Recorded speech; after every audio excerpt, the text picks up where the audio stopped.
Welcome to our second lecture on the High Renaissance. We have been in Rome, and we were looking at the Pietà yesterday and introducing Michelangelo. So here is Michelangelo's David. We've already seen a David. Donatello intentionally created this David to be more youthful. He's not really idealized. He looks more, his body is more prepubescent rather than this extremely muscular warrior-looking youth. And that's to really emphasize the disadvantage that Florence had against Milan and how the underdog had won, despite all odds. I mean, essentially it was because most of Milan's troops were wiped out. But anyway, what we're seeing here is after the moment of victory, after Goliath has been defeated, his head is on the ground with his David's foot on top of it, where he's contemplating this victory. But let's compare that to Michelangelo's Buonarroti. So Michelangelo is one of the most prolific sculptors in history. And he describes his process as the marble speaking to him, telling him what to carve. And he was just doing what he was, what the marble was helping him feel to do, essentially. And so I want to reiterate this idea of agency and this idea of art having an effect on us and how Michelangelo seemed to have tapped into that. So much so that one day he noticed this discarded huge block of marble outside of some other sculptor's workshop. There was some crack in it, so he had discarded it. And Michelangelo felt that this block of marble was speaking to him, that it needed to be sculpted. And so he sculpts what the marble was telling him to, essentially.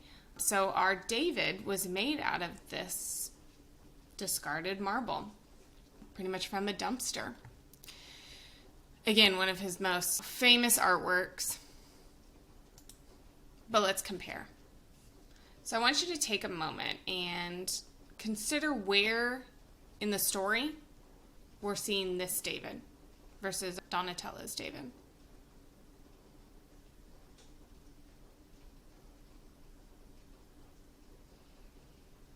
So Donatello is standing atop. He has one foot placed over Goliath's head, so clearly indicating the moment of victory after this event. Michelangelo has chosen to show David before throwing his slingshot, where he's preparing for it. We don't see any form of Goliath here. Instead, we see David holding his slingshot over his shoulder, staring off into the distance and focused on his opponent. So this is the moment before. Now this David was originally supposed to be placed on top of the Duomo, that Brunelleschi's cathedral dome that we were talking about. So it was supposed to be placed up high on one of these pedestals way up here. So Michelangelo, just like with our Pietà, where these subtle changes in proportions that you wouldn't necessarily notice, he has these changes in proportions and focuses on certain aspects of this sculpture with the intention that it's supposed to be seen from very far below. Okay, that it's not supposed to be viewed directly head on, that you're not walking around it, etc., that it's from way down here from the street. But it was liked so much once it was done that the city of Florence actually ended up placing it on a pedestal in one of their piazzas, so one of their main areas. This is a copy currently. The original is now housed within this museum, and they've done a really good job of where you walk in and you go down this darker hallway and then you turn a corner and there's the David. Also, this David is over 13 and a half feet tall, so almost twice as tall as life size, or a little over, which is funny considering that he defeats a giant, but here we have David as a giant. Anyway, so we see this moment in time before the event where he's extremely focused. And Michelangelo really wants to emphasize this focused nature, and it's this point in time right before he throws it. We have this very thick slingshot, so we can visibly see that he's holding it from down below on the ground. But what he's also done is he's manipulated the proportions and the angles of David's face so that from the street level, you would have been able to see this extremely furrowed brow. I mean, consider these bulging muscles. initially you thought, oh, this looks extremely realistic, idealized, of course, but it is realistic. But when you furrow your eyebrows, we don't see this much bulging muscles. We don't see it protruding so far out. His hair is also protruding pretty far out. And all of that was done so that from the street level, we could see it. Okay, it's angled at this diagonal angle so that we could see it from below. If it had just been completely upright, it wouldn't have been as visible. So he was actually pretty upset when it wasn't placed atop, that it was placed at street level. And so the proportions, if you're in front of it, may seem a little bit off.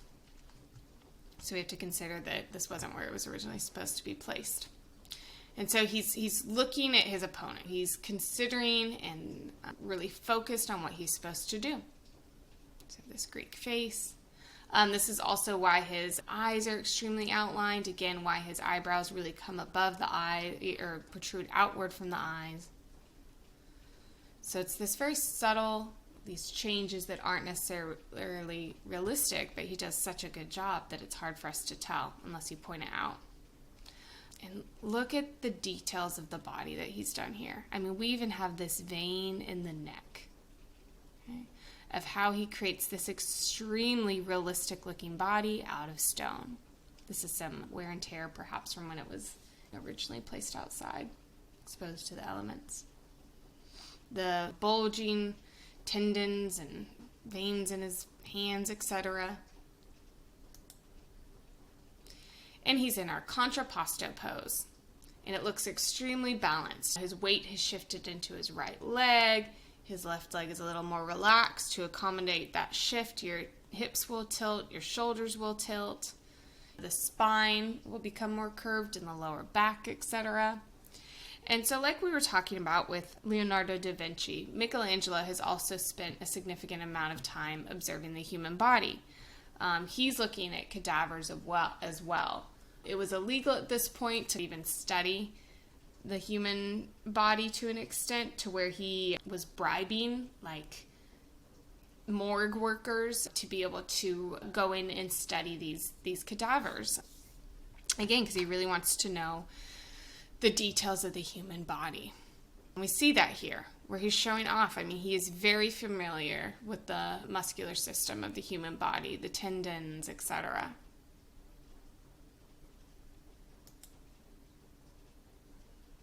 I should also note, when we were talking about those differences in proportions, look how large the hands are as well. You may not have noticed that on first glance, but that was, again, think of how we've talked about how the hands are a real sign of a talented artist and how he's showing this off. So from the street level, way down below, you would be able to see that. So the hands are disproportionately large. Again, so the curve of the back. So this is exactly how the human body would look. He's exaggerated the muscles to show how your muscles look realistically when in this contrapposto pose. What you'll notice on a lot of marble sculptures are these like weird trees behind them, etc., or this awkward looking, seemingly unfinished thing behind his leg. But that's just a form of support so that the marble doesn't fall over. It's really heavy. The foot has some wear and tear, again, likely from being exposed out in the elements. But I want to focus on the hand for a moment, on his right hand, because what he's done is this muscle right here on the forearm only looks like this when your fingers are in this exact position. Even all the veins, etc., is he has spent time studying the human body. This like scientific observation is so important to know and to understand, as well as appreciate these artists of the High Renaissance.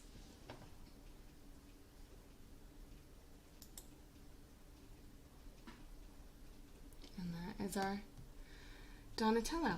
To note this shift away from like our very youthful David by Donatello to this much more muscular, idealized. David is also representing that shift. Remember how the next merchant leaders who had disposed of the Medici, they're ushering in this new idea of Florence being more dominant, and so they support this idea of this more dominant figure.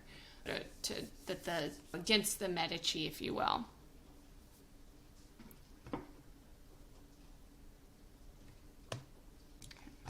And again, he's focusing on the future rather than contemplating the past compared to our Donatello.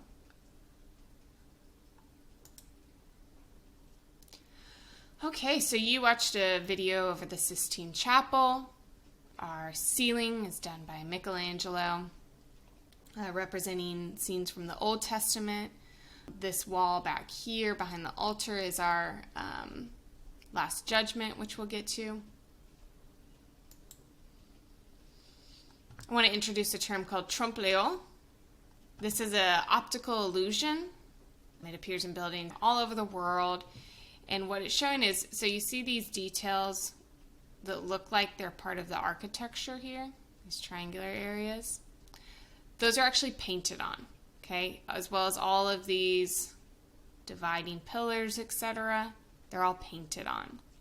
So it's this optical illusion again, where it looks like part of the structure. Now, Michelangelo, we talked about with Julius II and how he is raising funds for all of these art projects, and one of which was the indulgences, representing this corruption which ushers in the Protestant Reformation.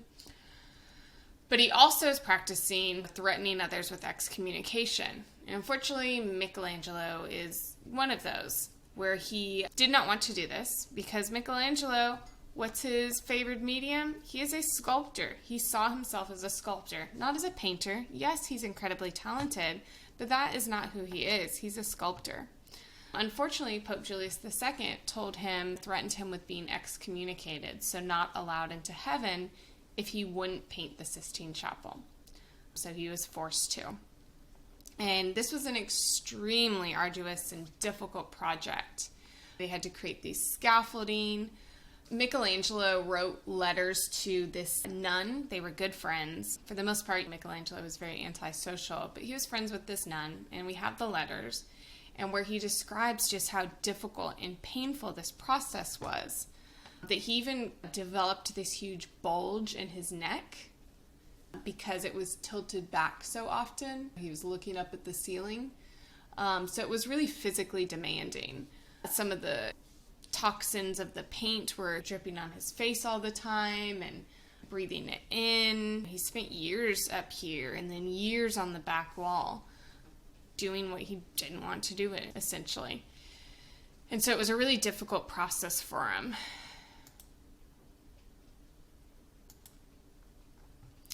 So the video talked about the Sibyls. And remember, he studied the human body in such detail. And so we're creating these muscular females. That's also because during this time period, you are not allowed to study the female nude. So when we think of artist studios or training, you're bringing in live models and you're sketching over these live models. At this time period, you're not bringing in female models. And so he's very familiar, or he's very aware of this law, and so he's not even attempting to create female figures. So that's why they look so muscular. He's basing it off of the anatomy of a male. So here we are in the Sistine Chapel.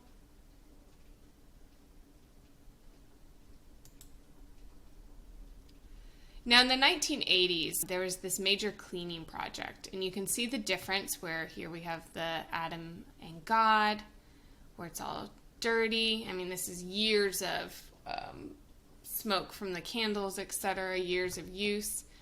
And in the 1980s, it was this massive project. It took years, and where they cleaned away all this dirt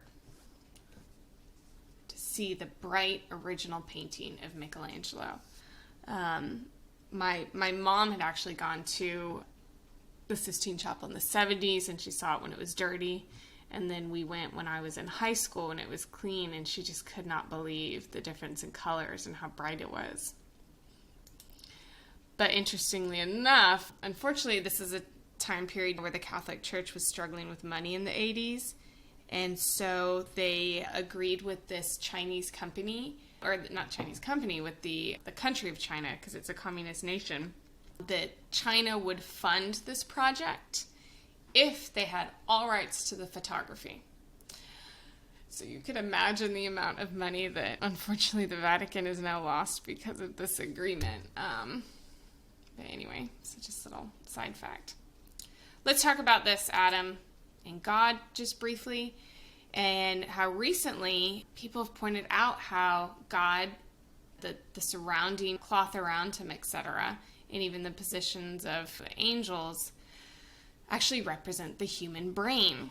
And so Michelangelo obviously had a major problem with the church at this time period. He's being forced to do this under Julius II, under threat of being excommunicated and not allowed for heaven. So he's really questioned his faith. There's some indications of him being a pretty atheist here. And so to show that, he's depicting God as the brain, essentially, and the background behind him is the brain. He's extremely knowledgeable about the human body. He still had some faith. I guess I shouldn't say atheist, but he really wrestled with it, according to these letters. As anyone would when you have a very corrupt person in charge of that. It's supposed to be representing that faith. So here we have Adam reaching, getting life from God. Again, this difference in the cleaning, these muscular sibyls. So if you haven't yet, take notes over that assigned video. Here's the expulsion of Adam and Eve from paradise. So here's where they were being tempted and they consumed this forbidden fruit. And just the comparison, the bright colors that Michelangelo used. Many primary colors. Complementary, everything. Again, here's our illusions, Trump deal.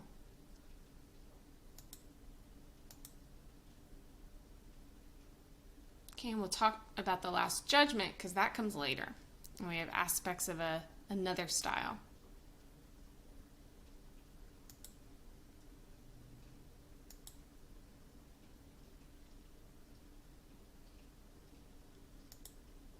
Okay, let's head down or up to Venice.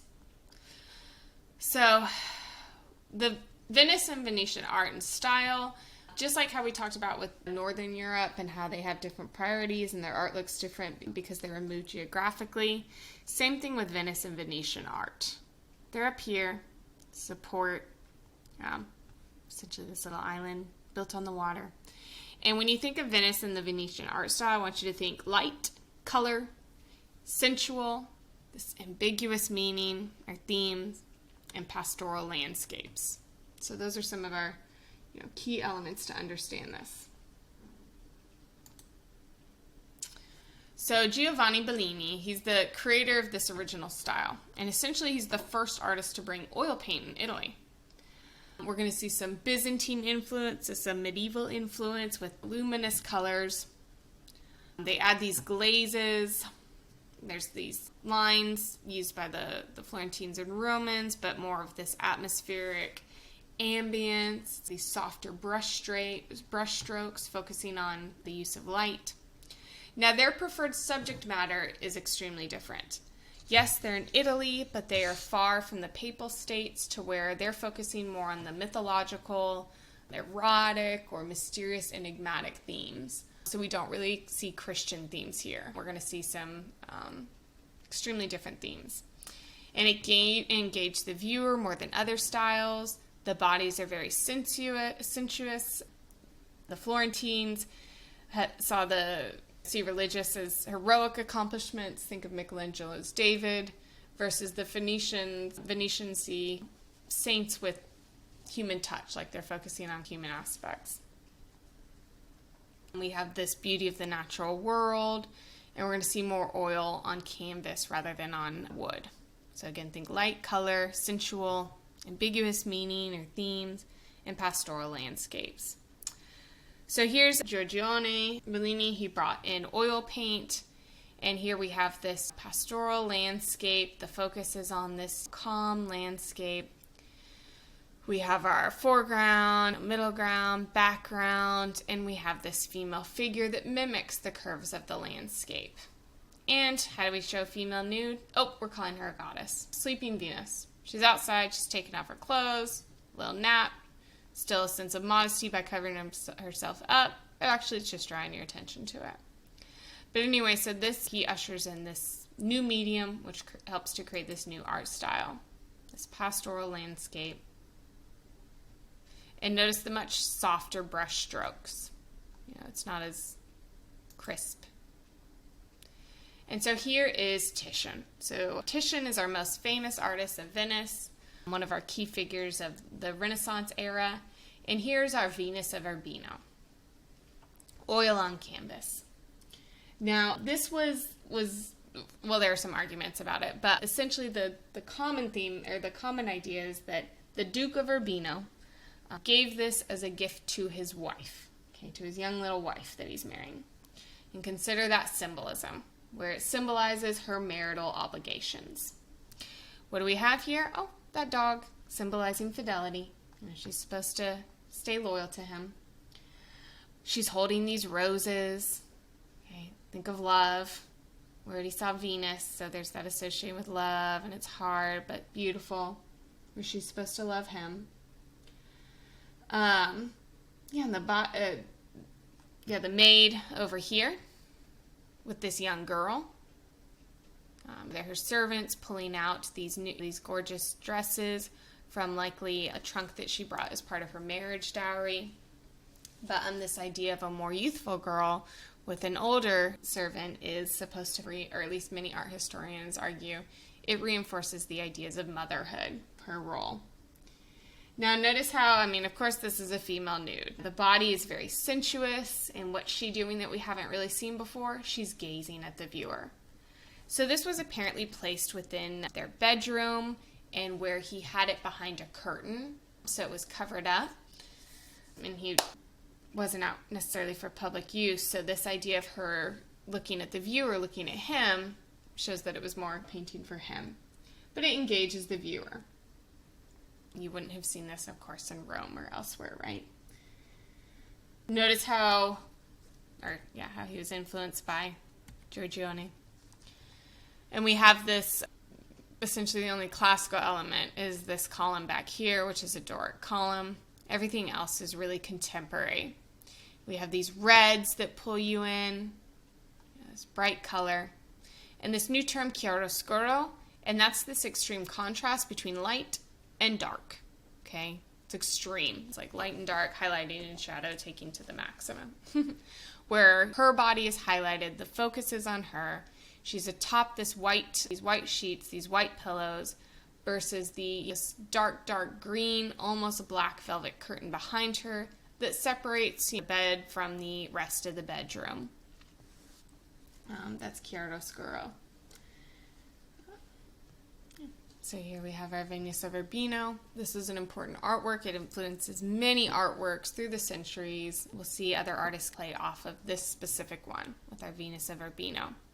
And again, this idea of she's much more exposed, but there's this sense of modesty. But again, all that it really essentially does is draw your eyes down toward her exposed body. Here is one of his Danae series. Again, these reclining female nudes, but you add in a nice little Greek term or Roman term, Danae, a story, numerous stories. And it makes it okay. So she became pregnant, essentially the story that her son would depose of her father, the king, and so he locks her in this tower, and she gets pregnant by various ways anyway. But he has these very soft brush strokes. Okay? And we can see in these ones the shift away from our Venus of Urbino, where now he's really focusing on light. And notice how soft the brush strokes are. Things aren't as crisp and outlined, where he seems to be more interested in how light is depicted. This ethereal light. There's numerous versions of this. I think I've seen one in the Hermitage in Russia and several all over Europe.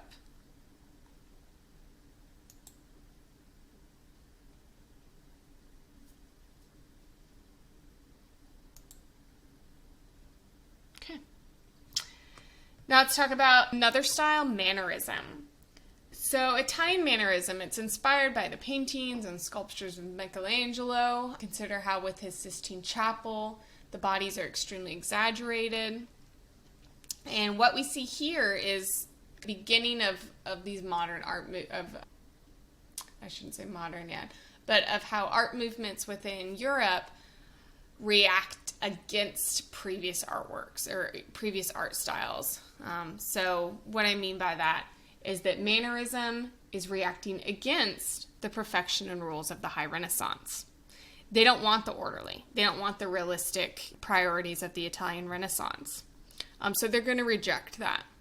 It's this new style. We're going to see these twisted, elongated figures. They're asymmetrical.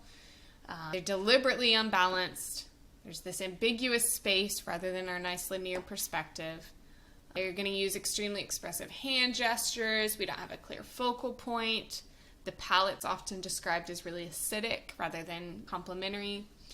There's an unusual representation of traditional themes. Each artist has their own style. They're experimenting. And this becomes popular. It's this new thing, this new fashion. And so it becomes a preferred style of the wealthy later. What do I mean by that? So here we go. Here's Jacopo da Pontormo, the Entombment of Christ. So Christ has been removed from the cross. They're bringing him to his tomb. And look at this acidic color palette of these blues, of these pinks, and how it's somewhat jarring to us. We don't have this clear focal point. It's chaotic. And then look at the proportions of the body. This figure closest to the viewer, where he has this really elongated, twisted back, and the way how he's bending is just not naturalistic. Look at our floor. The ground line is not realistic. Did it curve upward? What's going on here? And so it's deliberately unbalanced. These twisted, elongated figures. The color palette is off, this acidic color palette. But again, they're intentionally doing this. They're rejecting the rules and the idea of perfection and idealism of the High Renaissance. So when you think of Mannerism, I want you to think of Parmigiano's Madonna with the long neck, because she has this very disproportionately long neck, right? Kind of your key work for understanding this. Yeah, he was a very gifted painter. He was in his teens when he created this. Here's a self-portrait.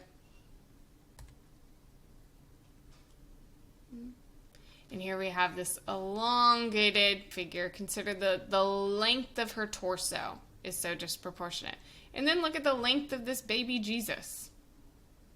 This is an extremely long baby. Not proportionally correct, right? And then look at her leg. How her left leg, that is much longer than her right leg. And then you have this random sculpture figure back here.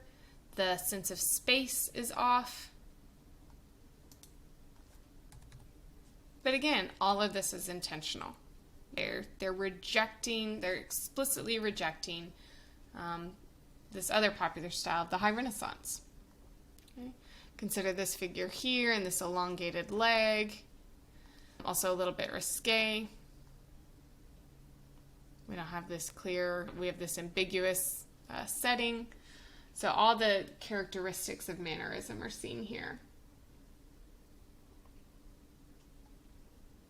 Some argue that her long neck is like this pillar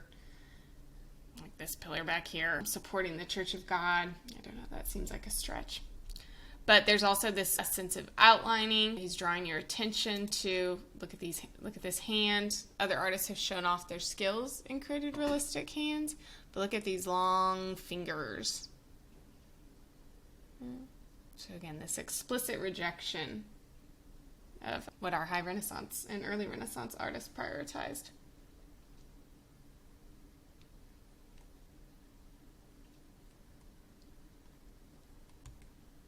Okay. And therein wraps up today's lecture. Oh, no, just kidding. Sorry. Let's come back to the Last Judgment in the Sistine Chapel. And I waited for this because it has these Mannerist aspects of it. So let's consider our central figure, Christ, right here. Our eyes are drawn to him. He's centrally placed. He also has this glowing light behind him. and look at the proportions of his body and how he's a little more elongated. So yes, the ceiling of the Sistine Chapel has these exaggerated muscles, like the figures that we see here. But this is made 1536 to 41, so when Mannerism is popular. And so he's incorporating elements of that within here. Look at all the very chaotic composition, the massive bodies. Here's a different version of the different lighting. And so this is a scene from the New Testament of the Last Judgment, where we have heaven at the top, scenes of hell on the bottom. And this is a reminder of the power of the church, essentially. Because what we'll talk about tomorrow is the Counter-Reformation and how this helps to reinforce this sense of judgment of you need to follow what the church is saying, or in this case, the Catholic Church within the Vatican, in order to get to heaven. So this last judgment theme is somewhat not threatening, but a reminder and reinforces papal authority. Okay, so I'll come back to that one actually after we discuss the Counter-Reformation tomorrow.